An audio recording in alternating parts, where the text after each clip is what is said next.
The Chinese are definitely hoping that the people in Washington work this out. Even the Chinese premier has been weighing in on the U.S. debt ceiling debate. On the sidelines of a summit here in Asia, the Chinese premier Li Keqiang was speaking with the Secretary of State, John Kerry, and said that Beijing was paying great attention to the goings-on in Washington. Now, the Chinese officials have been voicing their concerns about what's happening in D.C. There was one official earlier this week who said that the clock is ticking and that the U.S. really needed to safeguard China's investments. As you guys had said, China is a major shareholder, a major holder of U.S. Treasuries. It has $1.3 trillion in U.S. T-bills.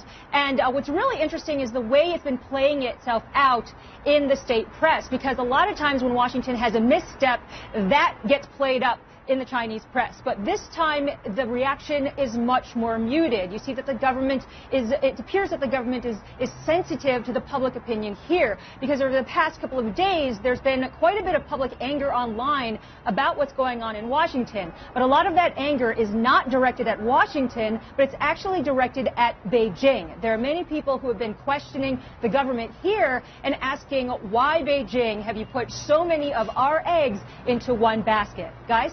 Question. It's a great question. Yeah, I guess the question would be, or the point that the government there might make, is where should they put it instead? Do you find a more stable market somewhere else? I mean, the U.S. has been the safe haven, and it just so happens that China has a lot more money to plow into a market than anybody else does.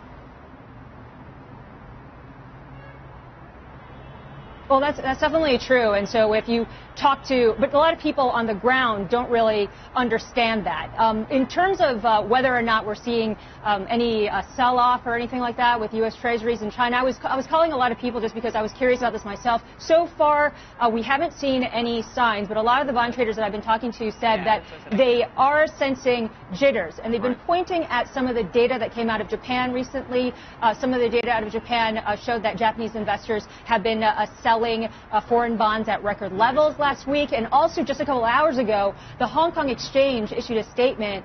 Oh, yeah. No, I was just going to say real quick, is this headline news? I mean, is this front page news in China right now, or is this still back burner? This is it. This is a biggie. No, it's front page news. It's front page news. Yeah, it is a biggie, but the way it's playing itself out is really very, very straight. And the sense is that the government doesn't want to draw criticism itself for having so much of its own money in U.S. Treasuries. But one point I just wanted to bring up with this, what happened in the Hong Kong Exchange, they issued a statement saying that they're valuing U.S. Treasuries lower. They are now going to apply, they said, a haircut to the valuation of U.S. Treasuries that are used as collateral. So the bond traders I was talking to said that is already a sign. You're starting to see an impact, people getting more nervous out here about what's happening over there.